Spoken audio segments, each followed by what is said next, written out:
Good evening. It's guitar night. And let's go grab the websites. Let's go post this link over on the website, and then we will get started here. I'll put it up on Twitter as well. Website denverguitarorchestra.com. Meet here twice a week to play guitar.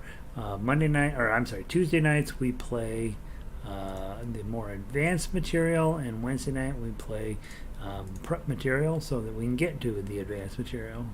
Link to join. Okay, I'm gonna put this link up here real quick. It's paste.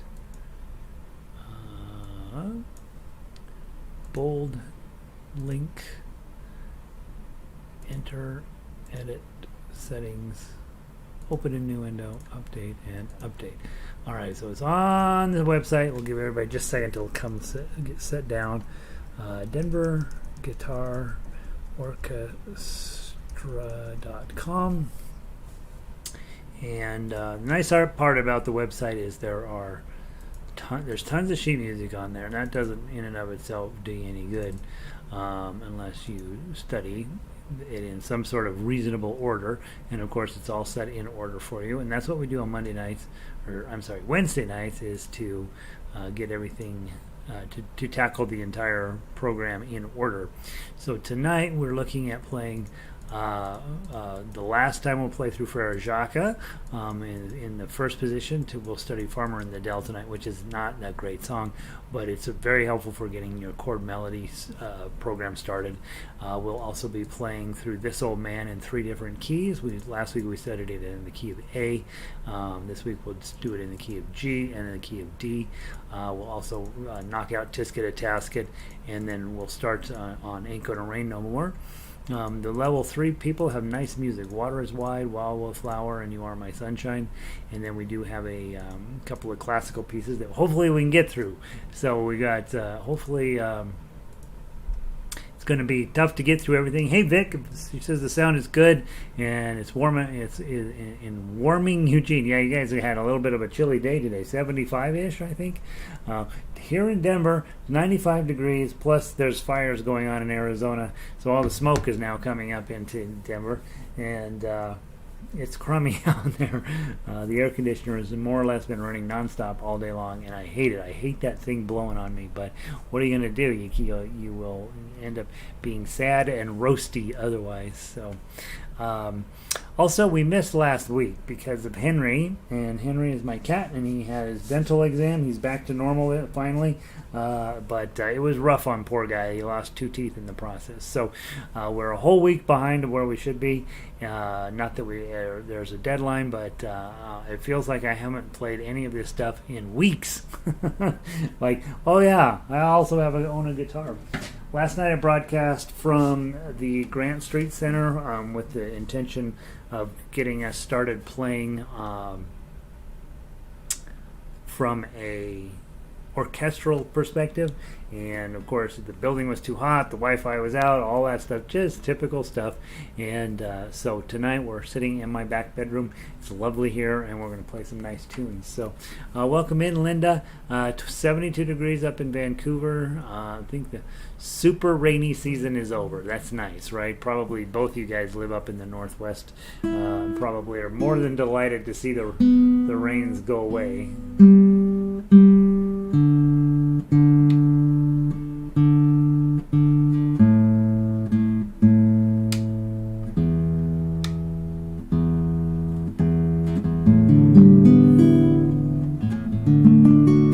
So did send out a reminder for everybody, but if they don't know when we meet, they don't know, and we'll take whoever we get. You guys are the right people to have here anyway. Let's take a look at Frère Jacques in the key of A. Main thought process with this song is, one, I need you to make sure you know how to make your A chord. Index, middle, ring, all in the 2nd fret, starting on strings 4 down. And let's do it 2 times through. Once with your thumb, and then once with your claw. 1, 2, 3, 4. Frère Jacques, Frère Jacques, dormez-vous, dormez-vous. Sonnez les matines, sonnez les matines, ding ding dong, ding ding dong. With your claw and play. Are you sleeping? Are you sleeping? Brother John, Brother John. Morning bells are ringing, morning bells are ringing. Ding, dang, dong, ding, dang, dong. Okay?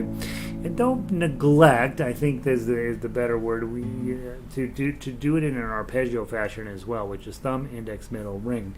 Thumb, index, middle, ring. And I'm just grabbing the 4 inner strings 5, 4, 3, and 2. Frère Jacques, Frère Jacques, dormez-vous,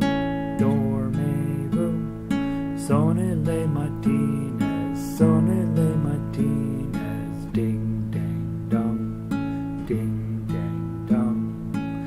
Because all those 3 techniques, your thumb down, your claw plucking, and then your arpeggio plucking, thumb, index, middle, ring, and you'll do different patterns with that. All of that's going to come up in subsequent lessons and subsequent books. So the sooner you start to get control over your right hand, the better life's going to be.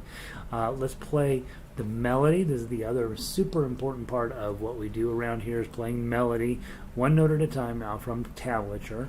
So start on your 3rd string and your at the 2nd fret, and let's play it. 1, 2, 3, 4.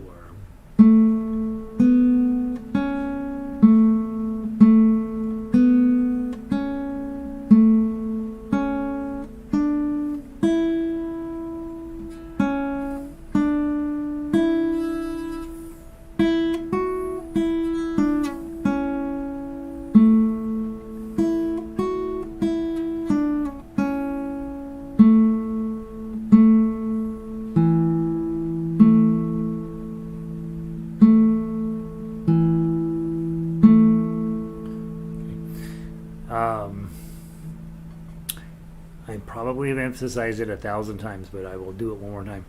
Playing melody from tablature, 1 note at a time on the guitar, is the single most underrated skill in all of guitar playing.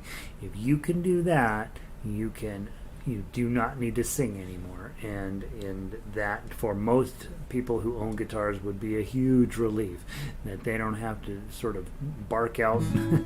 That most guitar players would really like the guitar to do the singing for them rather than them do the singing. And then I want you to know tough axe is there, but we don't dig into it very hard until tonight. So lesson 3 in the book is book 1 is the important part when we get to Farmer in the Dell, which we'll get to momentarily. But just listen to how pretty the tough axe sounds. If you know if you've been practicing it, play along with me. 1, 2, 3, 4.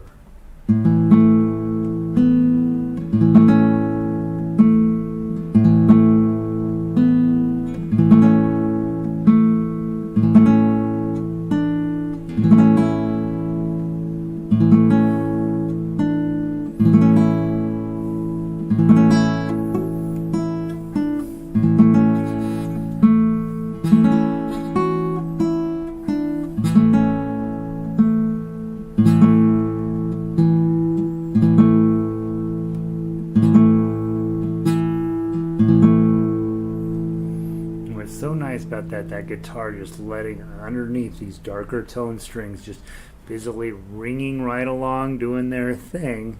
And as long as you don't lift up your chord, these 2 fingers of the chord, you have to move your ring finger around a little bit, but the other 2 fingers, as long as they stay there, you're just going to get that nice, beautiful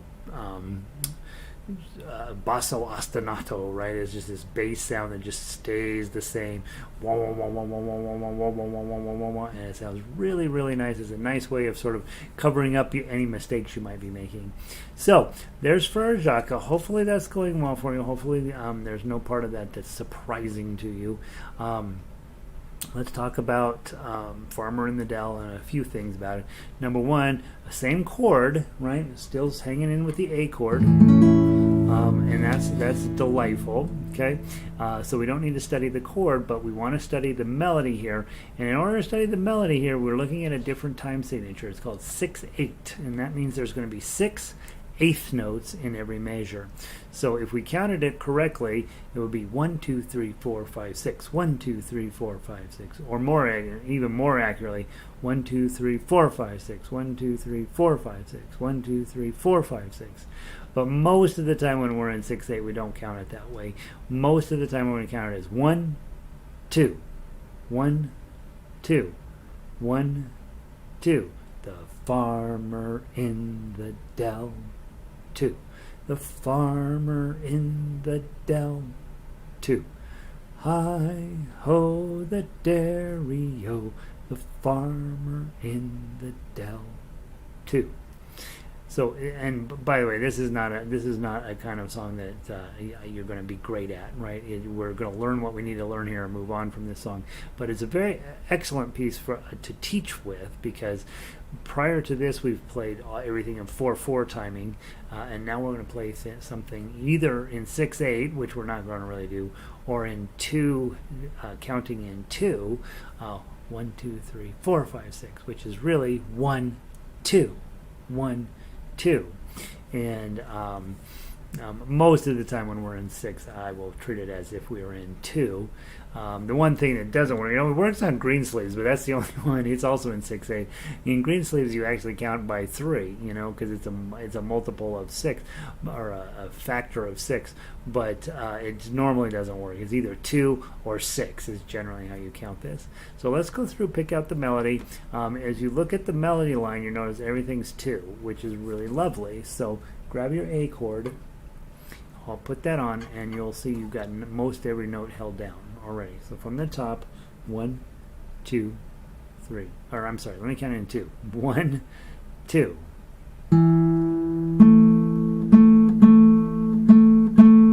Lift up your ring finger and then put it back.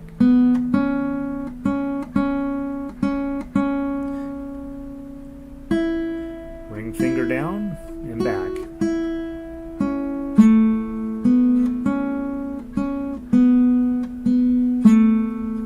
Up and play it again.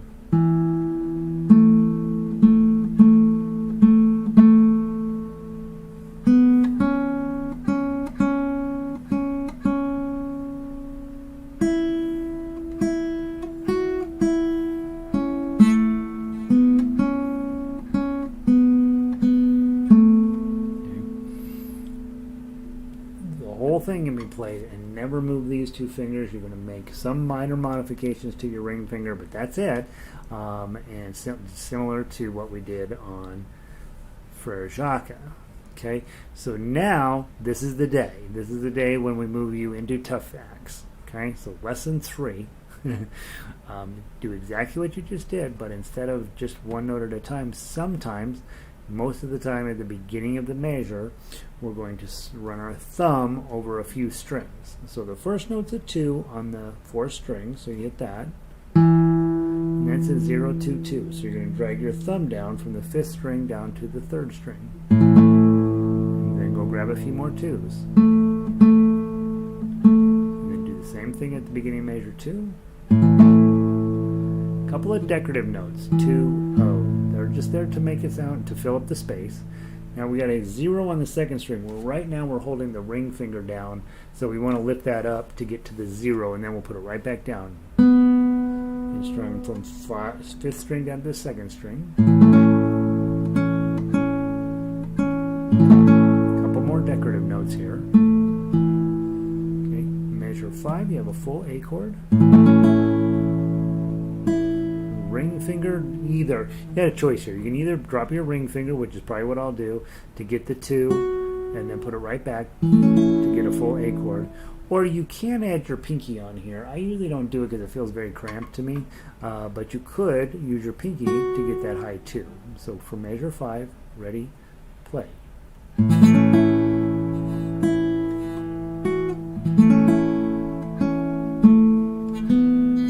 Strum all these.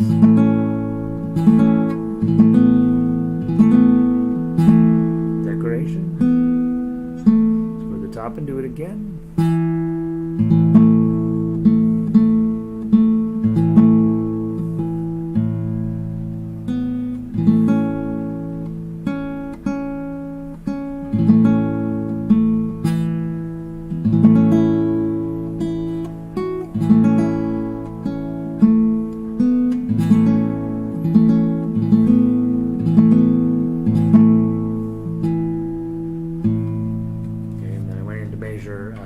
10 or major 9 there to wrap it up. All right, so this week's takeaway for level 1: make sure you're in your lane. Don't rush back into the other lanes, right?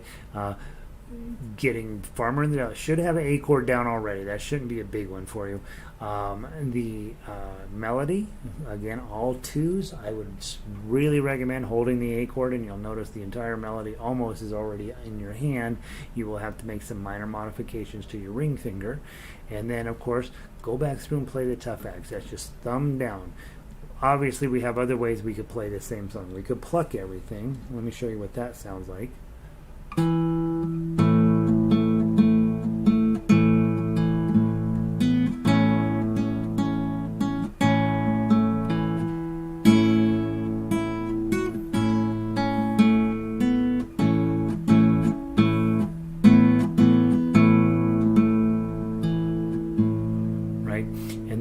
So that is a different texture to it. It's the exact same notes, everything's the exact same. It just feels a little more classical when you approach it with a claw position.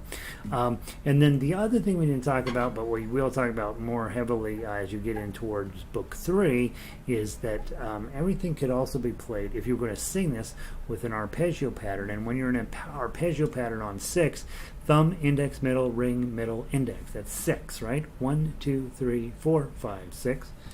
The farmer in the dell. The farmer in the dell. Hi-ho, the dairy-o, the farmer in the dell.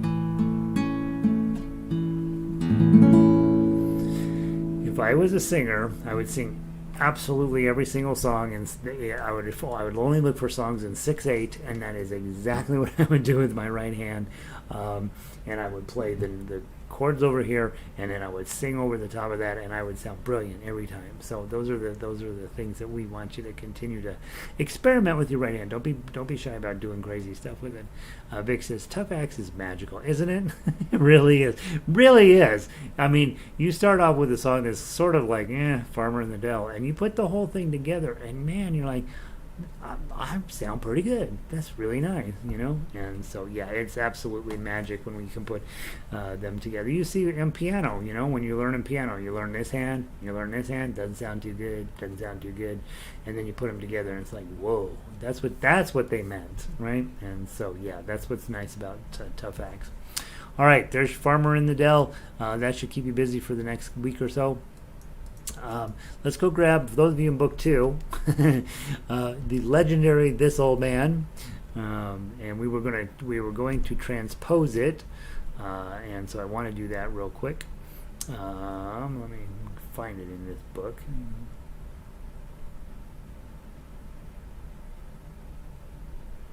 Come on. Well, it's not going to cooperate with me, so hold on one sec. I think I can find it this way. No, I can't. It's definitely in book 2. I'll pull it up on the screen here. All right, This Old Man. Now, it's in the key of A, so let's go through real quick and do it in the key of A. And again, we're just going to strum this. The purpose of us changing the key is to get used to transposing. So you're in A, D, and E. 1, 2, ready, play.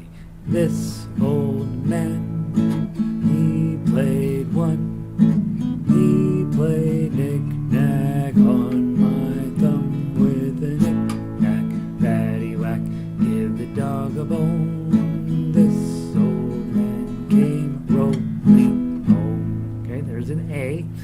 So when you're thinking about it, A, B, C, D, and E. Okay, so it's 1, 4, and 5. Okay, so if I put G here, G, A, B, C, D, and E.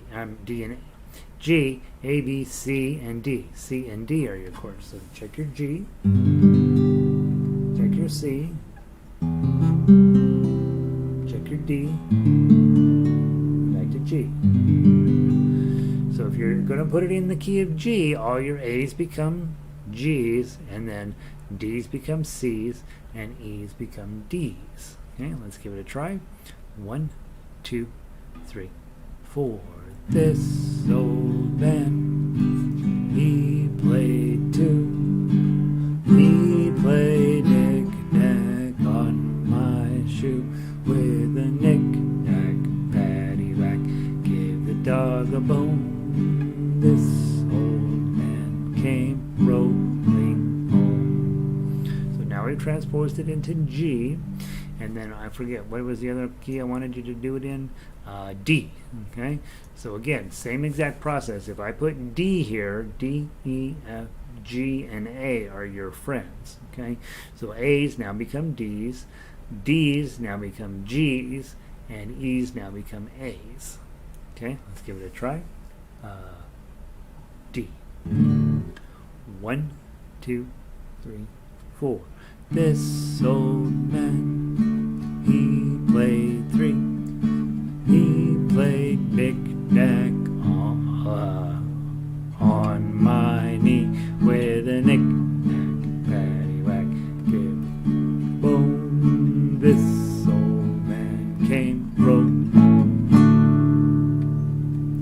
And the reason we transpose is sometimes our voices fit one key better than the other, and especially when if you work with singers or if you go to something, they say down at church, hey, can you bring your guitar down? What's his face wants to sing a song this week out of the hymnal, and you're like, all right, I can do that. And so you go down there and you find out he or she cannot sing in the key that is in the hymnal, and they need you to transpose it. Well, you need to be able to use that. This 145 program is how you'll handle it, generally speaking. Okay, he doesn't like singing it in the key of A. What about key of G? What about key of D? And you usually, after you try 2 or 3, you'll usually find a key that works for their voice. And it's surprising how often that's come up in my life, even though I very rarely work in that manner. So get to know the circle of fifths a little bit. The guitar area is really from C over to E. That's the main keys that you're going to be playing in on guitar. If you're playing in the other keys on there that are on the whole rest of the part of the circle of fifths, you're probably in college studying guitar, right? For the typical guitars out in the real world, they're going to stick to those 5 or 6 keys over on the upper left side of the circle of fifths, because those are much more guitar friendly for the way the chords are set up. So all right, so we've done this old man, put it to bed. Okay, don't put the lesson to bed, just think about it.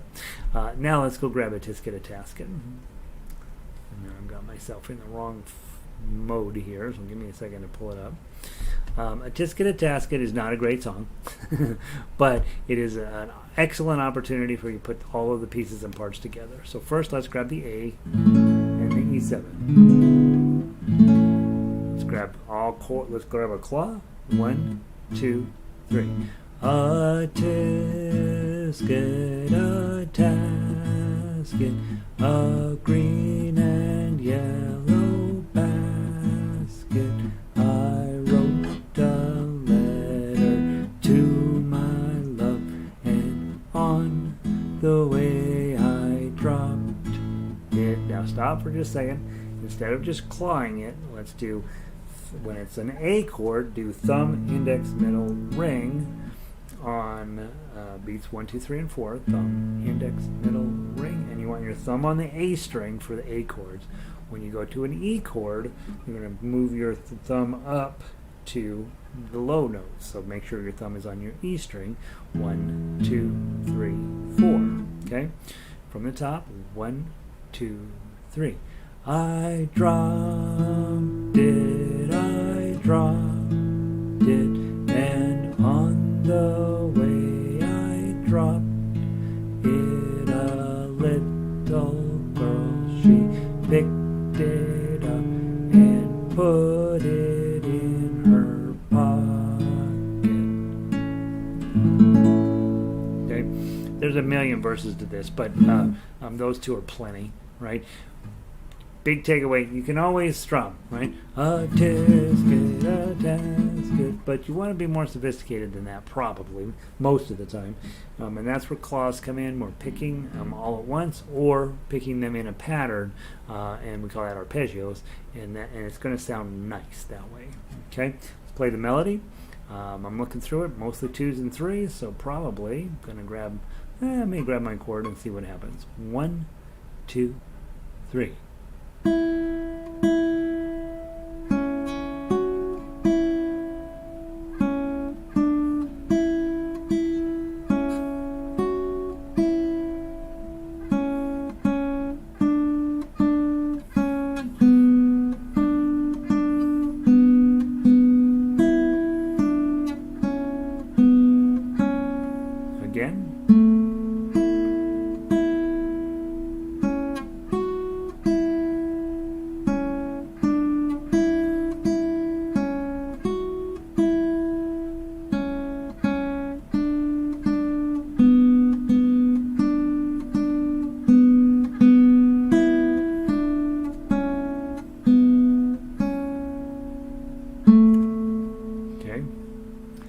So the melody, first started with my chords, missed a note down there somewhere in 5 or 6, and I thought, well, that's stupid. So I ended up playing positionally, but I ended up in first position, which is fine because there are no 1s, but there's only 2 and 3, so playing that in first position works. You could also play it in second position with your index playing the 2s and the middle playing the 3s. Either of those would be a delightful thing to do. Finally, tough acts. Okay, and again, when you're in book 2, I want you to do all of the tough axes. Okay, and so we talk about them and get you started in book 1, but book 2, that's the purpose of book 2, is to play tough acts. Okay, so we that and to switch chords. So from the top, 1, 2, 3, A chord, pinky or ring, and then open. Forward to the 3, and then back.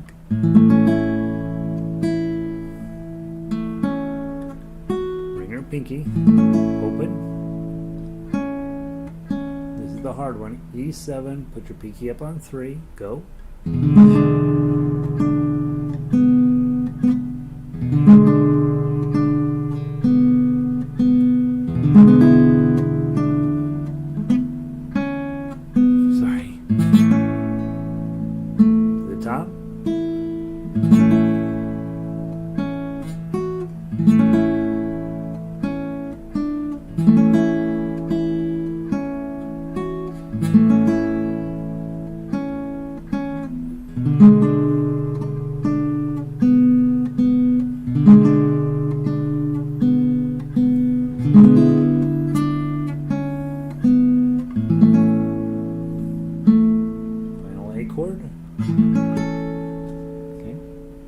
It's just fine. Take a minute if you haven't already, to do it also with your claw. Let's just go ahead and do it real quick. 1 time through for you with your claw. 1, 2, 3.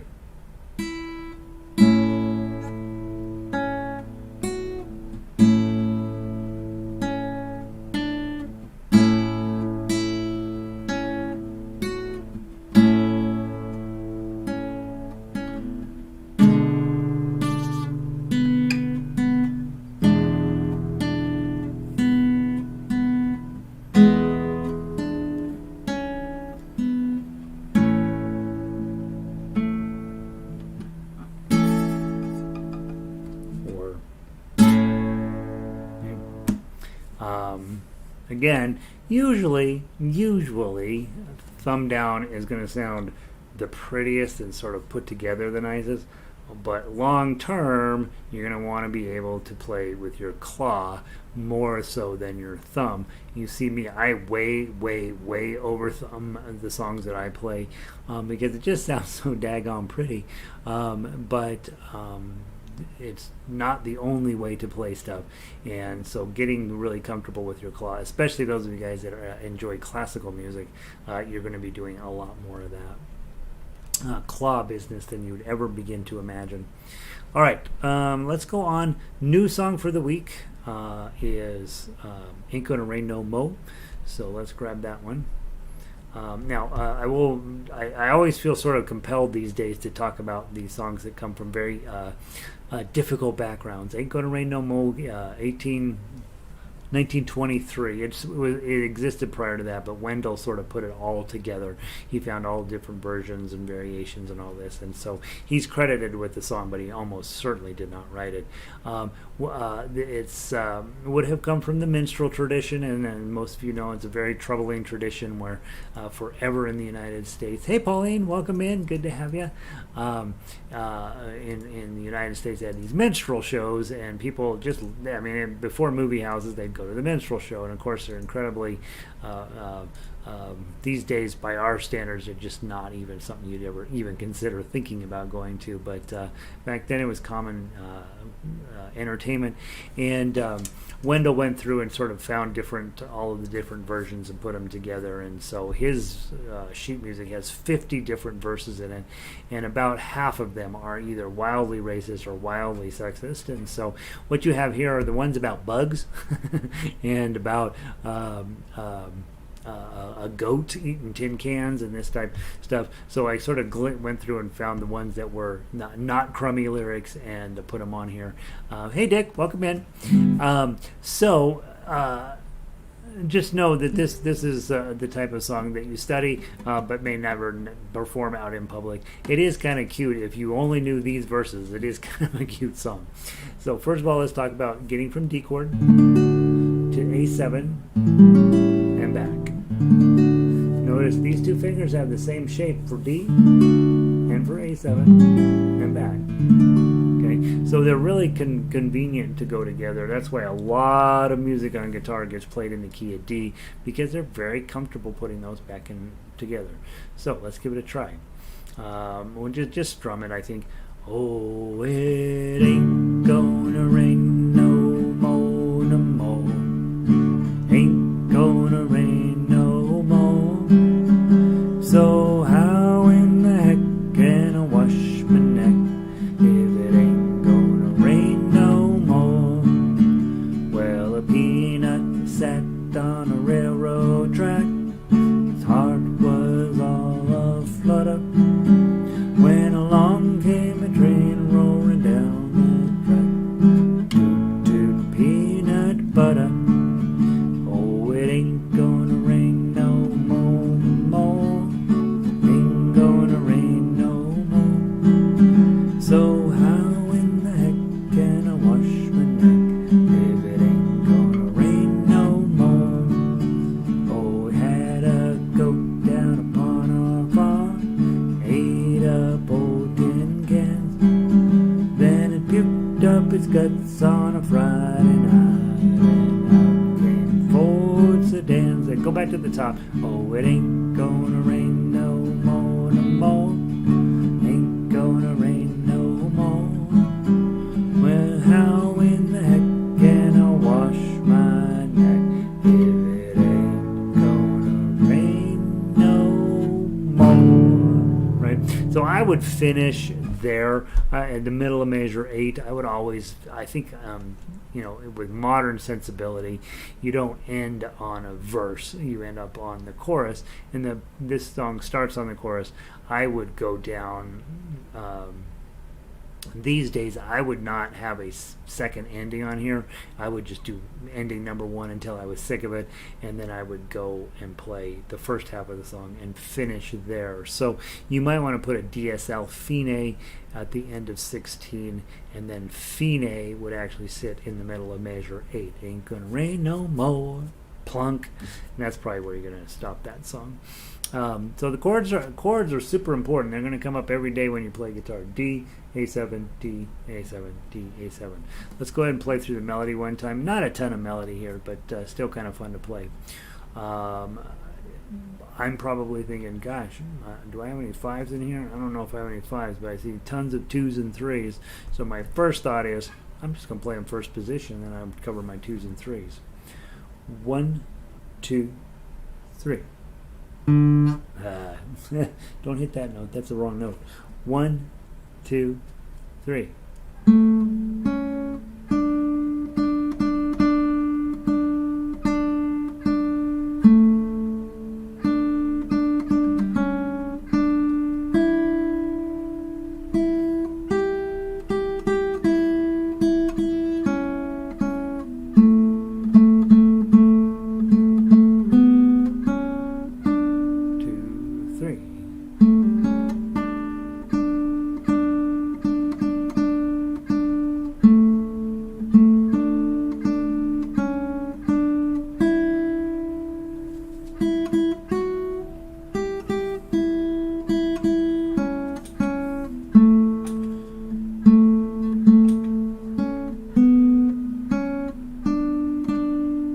Okay, so you ought to pay attention to the syllables, right? So the first time through, but out came to peanut butter. But the second time through, it's out came forth a dance. So you'll alter your playing, which notes you're plucking based on the lyrics, and so that's why it's good to know the lyrics you're going to be dealing with, and then accept the fact that the sheet music's not going to have every last detail on that. On folk music type things, if you're playing Beethoven, it'll all be written out. Every single note will be there. There'll be way fewer repeats. But on folk music, we tend to put a lot of repeats and a lot of you know how it goes. Make the adjustment as you go along. All right. So finally, on that piece of music, let's take a look at the chord melody. And again, start with your D chord. Okay, and notice your first note's fine. Second note, you got to pull your ring finger back to get the 2. And then you put it back to a D chord, and now you can play for a while. So play the D chord at the beginning of measure 1. Your rest stroke, make sure that's happening. Make sure your thumb is actually physically sitting on top of that first string so it doesn't go off. Okay,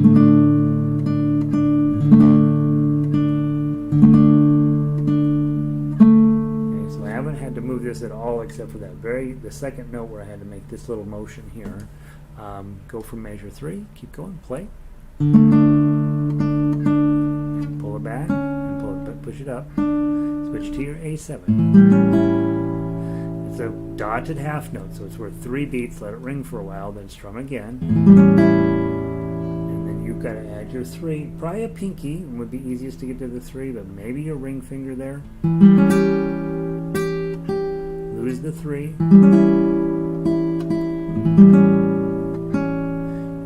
If you're holding your A7, you're going to drop your index finger to cover these 2s. And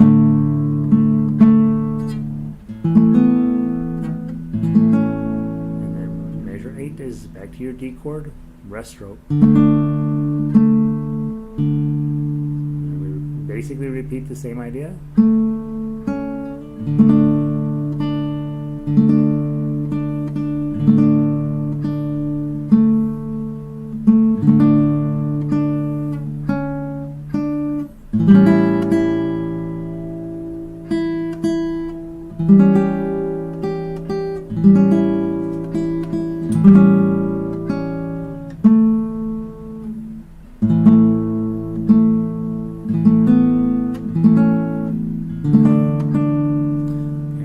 Back to the top. If you want to stick with your thumb, that's okay, or switch over out to your claw. I'm going to switch out to my claw just so you can hear a different texture from the top.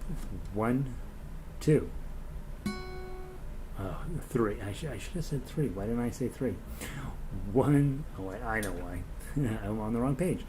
1, 2, 3.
Go back to the top to finish up.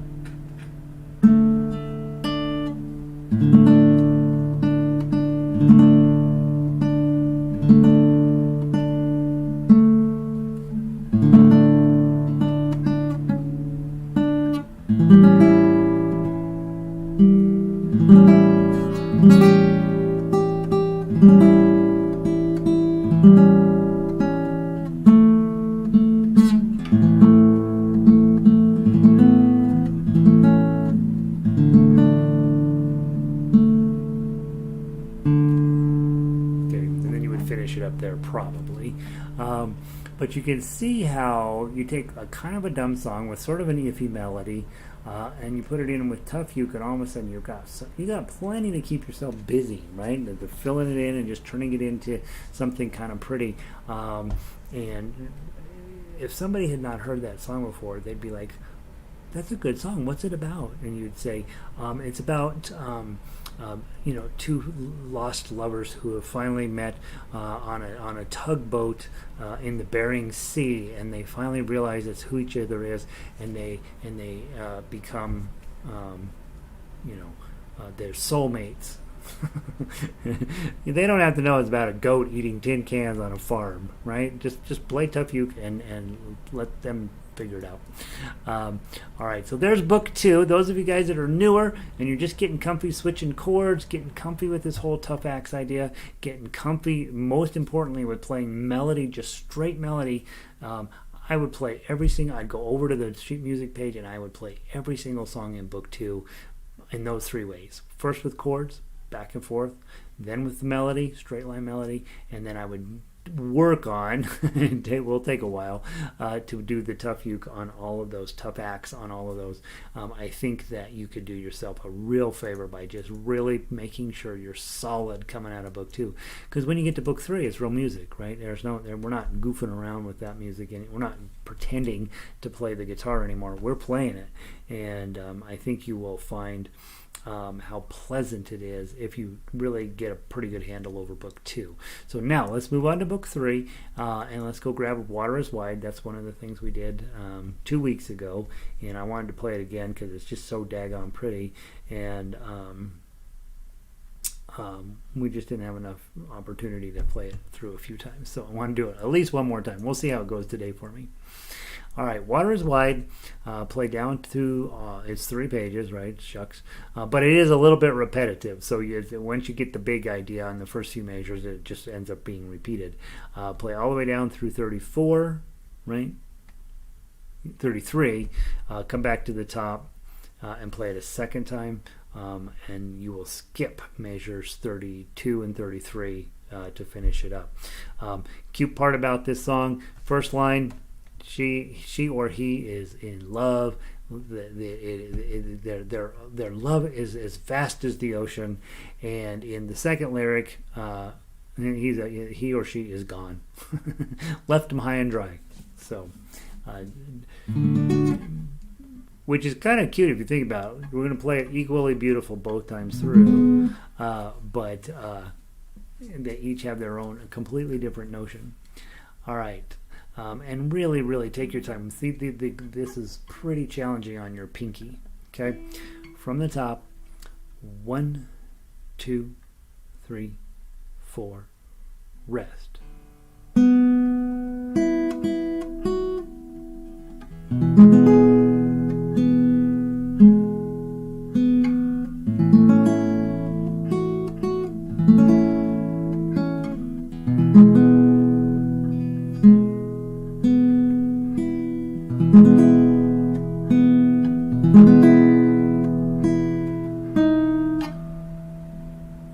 Where am I?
Second ending.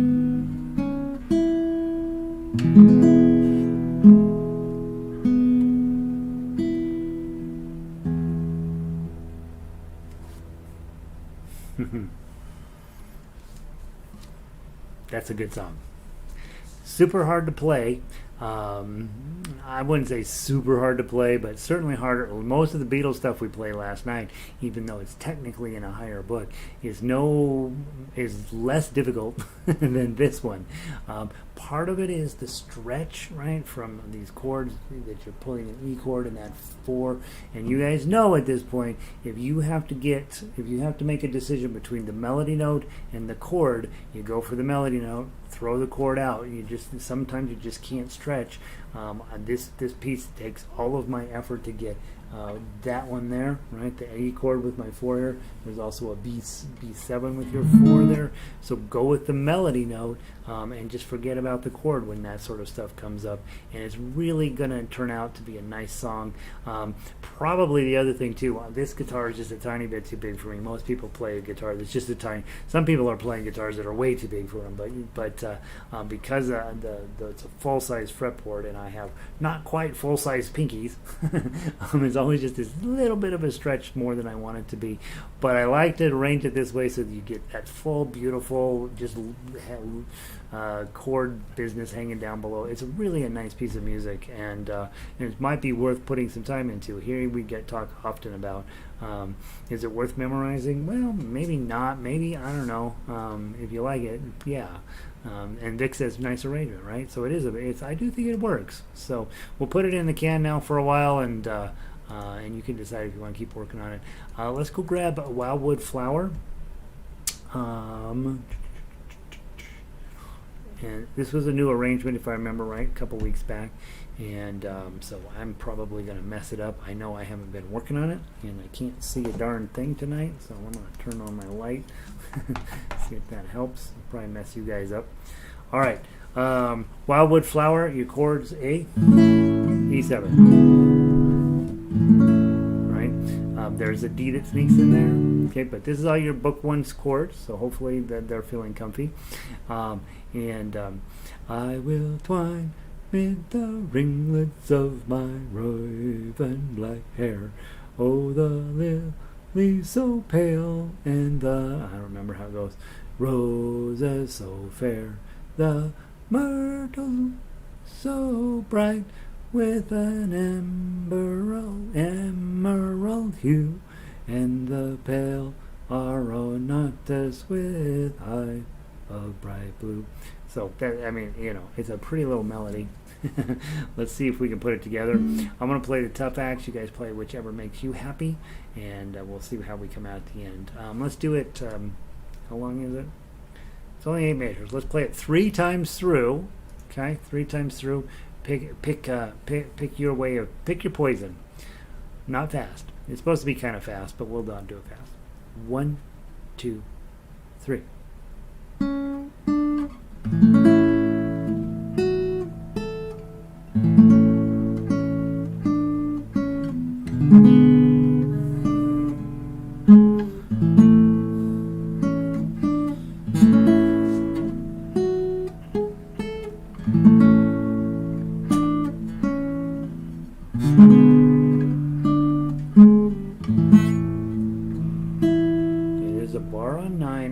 C shape in front of it. So bar on 9, pinky on 10, middle finger on 10, ring on 11.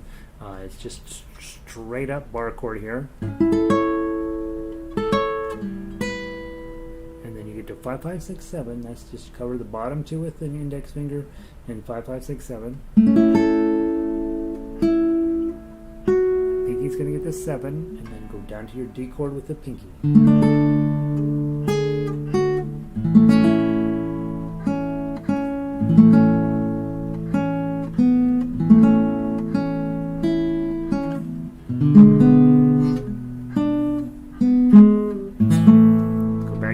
Play it again. Ready?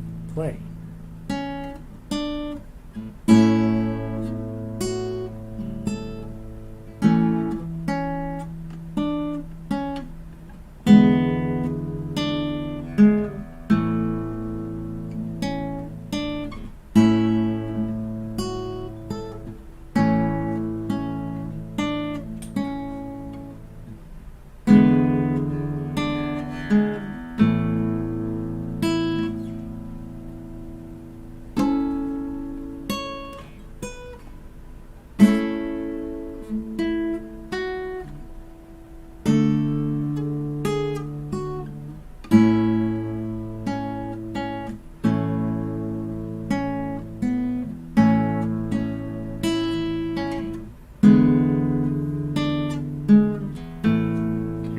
Time through.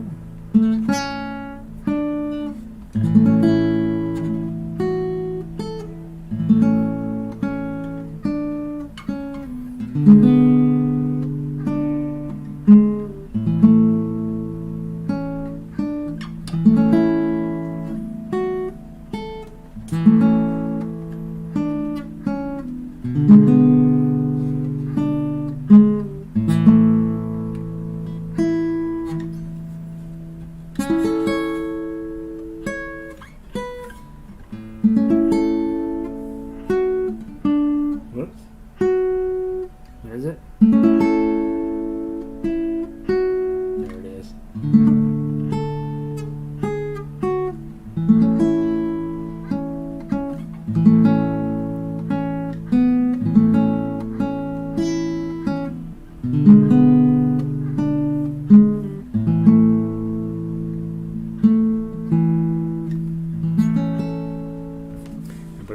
That 2 at the end there to be dramatic if it didn't make any sense.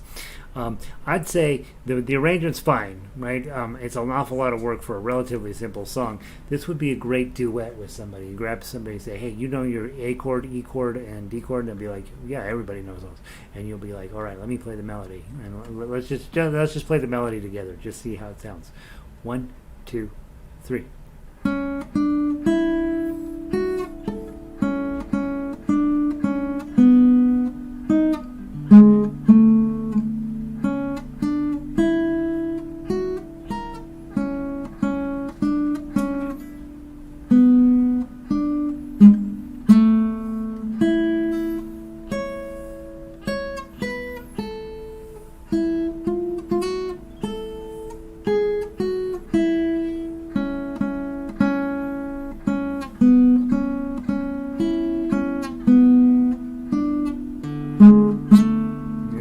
man. I think you could. Yeah, I mean, the fact those nines jump in and you're like, what? Oh, I don't want to do nines, and then your hand's already up there digging them out. Kind of a fun piece. I think we'll hang on to that one for one more week. I could use a little bit more time on that one. And so we'll hang on to that as our repeat for this week. And then let's go grab You Are My Sunshine. This is, I think, the first time we've ever played this arrangement too. And I don't even know if I have it in my book. Hold on. Let me look. Download. Guitar. Why did I not have it in here? I don't have it in here. Give me just a second. Let me download it. Apologize. Thought I had everything in here. I try to always have everything in here, and sometimes I fail.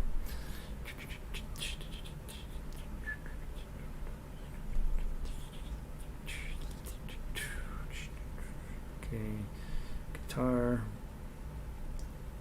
songs.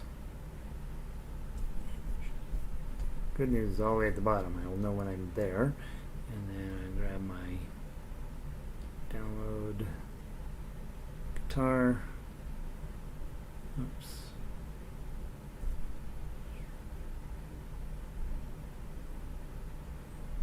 Cloud. You Are My Sunshine. Download. Okay. Done. Out. Storage. Back out. White. Alright, here we go. Sorry about that. Alright, You Are My Sunshine. In the key of C. That gives us a chance to work on our Fs, right? So this week, C chords, please. You are my sunshine, my only sunshine. You make me, F chord, take your time, get it on. Patience, patience. You're doing great. You're the best person ever. You are everything that you need in life. You are the best person for being you. F chord, go. Happy when skies are, C chord, gray. You'll never go. No, dear, how much I love you. Please don't take my G chord sunshine away. To the top, you are my sunshine, my only sunshine. You make me happy when skies are gray. You'll never know, dear, how much I love you. Please don't take my sunshine away. So there's that microphone clipping. Those F chords, right? When you're new, you're just like, oh, I am never going to play any songs with F in them, but you are, right? And so just keep working on them. Don't worry about whether they're coming out right or not. They'll come out. The melody here is pretty straightforward. Let's do it. 1, 2, 3, 4, rest.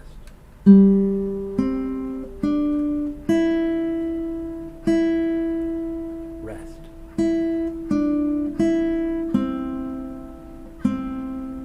Rest.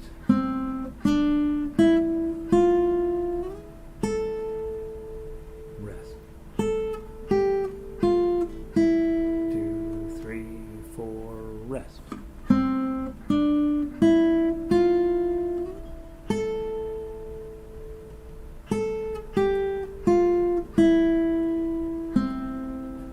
One, two.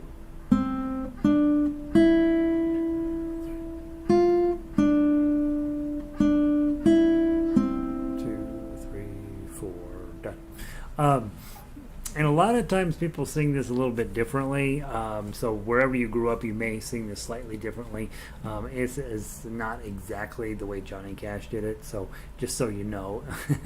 And then very quickly we'll look at the tough axe. 1, 2, 3, 4.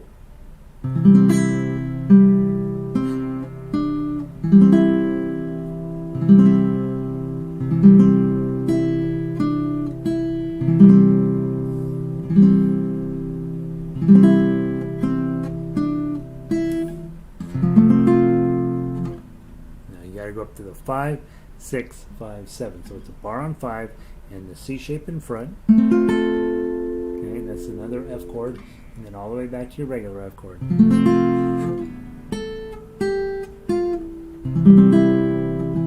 going to be a lot of work through that section. Here it shows up again.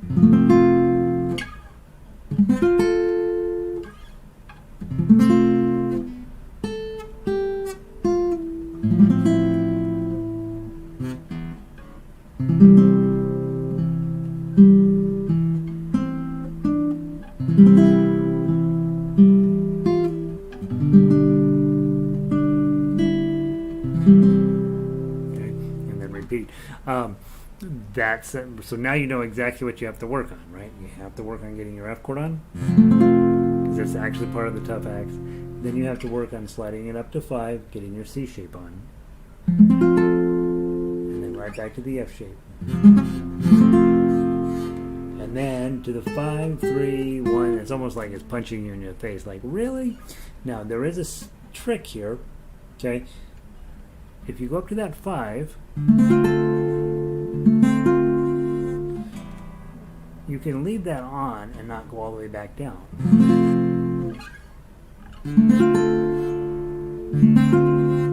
And then just instead of going all the way back down, just strum this and let your last string be the second, be your middle finger.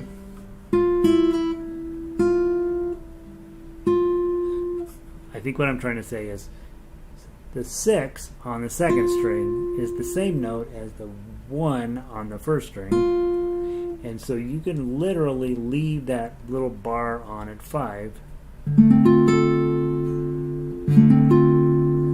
and you get the next F chord, and then you're already on 5. So probably ought to just rearrange that, right? Yeah, let's do that. What I'll do, I'll fix that, okay? Because that is more work than it needs to be. So you'll leave that high 5 on, and not go back down to get the lower F. It sounds cool at 11 and at 7. It sounds cool to go down and get the low F, but it's too much work. So just stay up on the high F, and then just play a little tiny F chord, and then you're set up for your C. So I'll make that minor adjustment and repost this because that's too much work. All right, so work on that this week. 2 F chords. Vic says, perhaps sarcastically, but possibly joyously, 2 F chords in the same piece. Yay! I know, guys. They come up. Yeah, I don't know what to tell you. All right, so we're done with the books 1, 2, and 3. A few of you are working with me on the classical stuff, and feel free if you are like, nope, I'm out. I don't do classical. It's perfectly fine. Let's play through Moorish dance, and we're going to run over time, obviously. Thank you guys for being here. If you're going to sneak out, but the rest of you who've been studying this stuff with me. Right along beside me because I'm studying it as well. Let's go grab Moorish dance and see if we can give that a try, and then we'll take a look at dreams. All right, from the top, Moorish dance, 4-beat count in, and then remember it's quarter notes up against the eighth notes, so you don't want to get in too big of a hurry on these quarter notes right off the bat. You're like, oh sweet, 0, 2, 3, 0, and then all of a sudden you're going too fast to get to the next thing, and probably grabbing your chord shapes is going to really help you out on this one. From the top, 1, 2, 3, 4.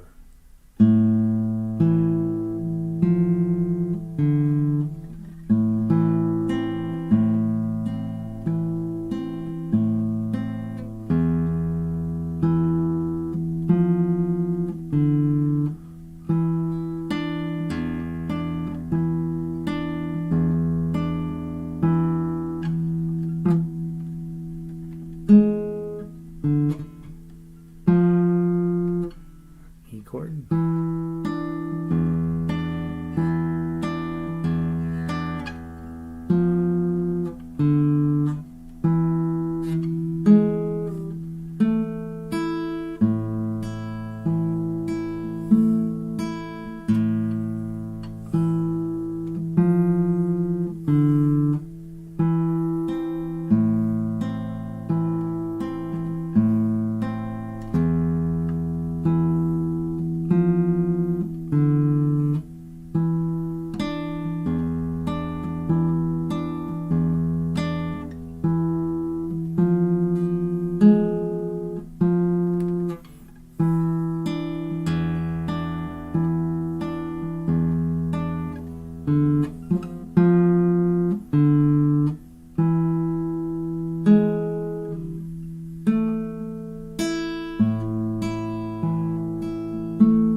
How about that? I don't know why it's called Moorish. There's one note in there that sounds a little bit exotic. That G sharp that shows up in measure 13 sounds a tiny bit exotic, so maybe that's why they decided to call it Moorish dance. I don't necessarily know if that's actually Moorish or not. Probably not. All right. And so there's that one. And then let's take a look at Dreams. I haven't looked at, to be perfectly honest, guys, put this on 2 weeks ago. I have not looked at it. So let's look at it together. Did I not download that one? Are you kidding me? How can I not have that one? All right, I'll just pull it up on the screen here and let's talk about it. Oh yes. This one's not too bad, right? Think about it in terms of your overall chord shapes. It's an E minor, so you've got some zeros and some zeros here, right? So, okay, so you're going to be plucking this first measure, 0, 0, 0, and a 0 on the bottom. You can tell it's an E minor, right? They just didn't put the 2's in.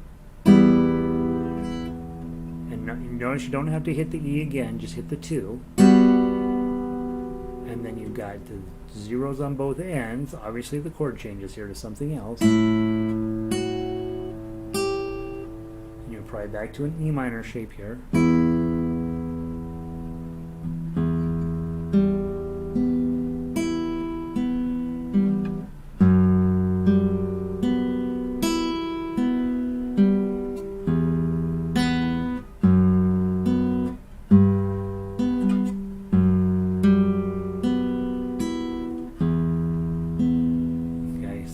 None of that, honestly, it doesn't help to hold the chord in any of that whole section there.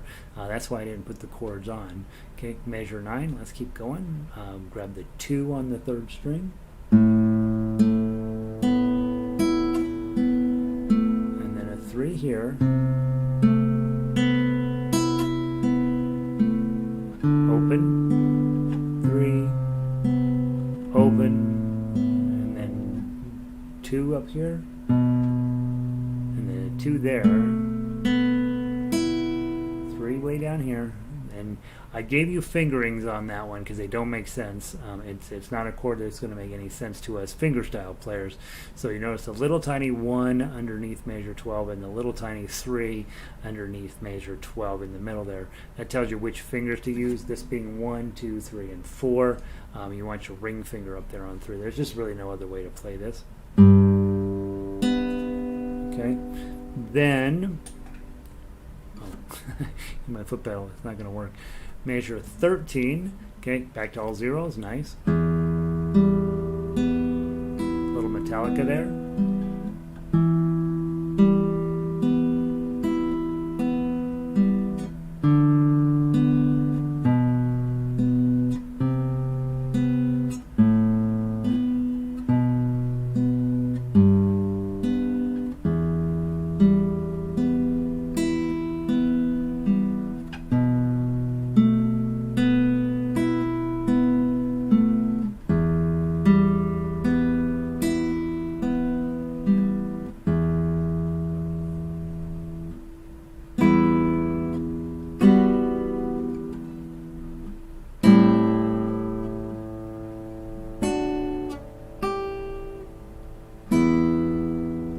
Okay, and what you can see there, you guys have been paying attention with me, a measure 21, obviously an E minor chord. And then I'm just adding the 2 to give this song some motion. That 0 with the 0 1 0 on top. Probably just a modified C chord, possibly a modified A minor chord. And that's a cool jazz-ish chord though, right? The next chord is no question, it's a D. Add the 3 with your pinky, and then back to your E minor shape. And you don't need to put the shape on, you can just feel it inside of there, you can see that. So mostly this song, I wouldn't worry about chord shapes again, that's why I didn't put them on. But it's not a particularly challenging piece, but it is kind of pretty. It's like, if you can get everything, keep the motion moving through it, I think that it's, what was it written? 1996. So it's a pretty modern piece, and it definitely has that modern feel about it. So give that one a try.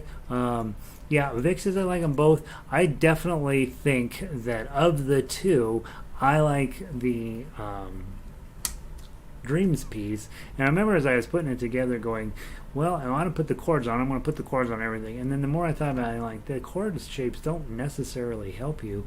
And with our study and fingerstyle, mostly the song's just laying there waiting for you to just use your usual techniques on them. They just happen to be weird fingerings, and it creates kind of a depth of tone that we don't usually get in some of these more folky music, folk song type things. So I like the piece a lot, and I do like Moorish dance. I think if they had called it anything other than Moorish dance, I probably would like it better than I do. But there's only one note in there that I would consider exotic at all, and I think if you call something Moorish dance, it should be exotic. That's me bringing my personal opinion into music. All right, so work on Dreams again, and then I will put out the next one in the series. And again, guys, if you are not into classical music, there's no reason for you to study that. Really, you'll gain every bit as much value out of just doing the fingerstyle stuff out of book 1, book 2, book 3, and book 4, and you'll be playing songs you've actually heard of or can go look up easily. This classical stuff is... the classical stuff is beautiful. It's going to end up being more complicated. It's going to give you tones and ideas and things that we don't get in our standard fingerstyle repertoire. That's kind of why I wanted to add it. And as you guys know, my thing is, hey, let's play guitar in every possible way that we can do it. And then among that, somewhere you're going to find a half a dozen tunes that you're like, I want to own that tune, and you will put your time and energy into that. Thank you guys for being here. Hopefully, I apologize we missed last week. I'm going to probably miss weeks from time to time, but I'm going to try to minimize that. I know that playing guitar every single day was a whole lot more fun during the pandemic, but now we just got to tighten it up a little bit. I'm counting on you to be working on your own during the week, and then coming to Tuesday nights for the Beatles stuff and Wednesday nights for this stuff.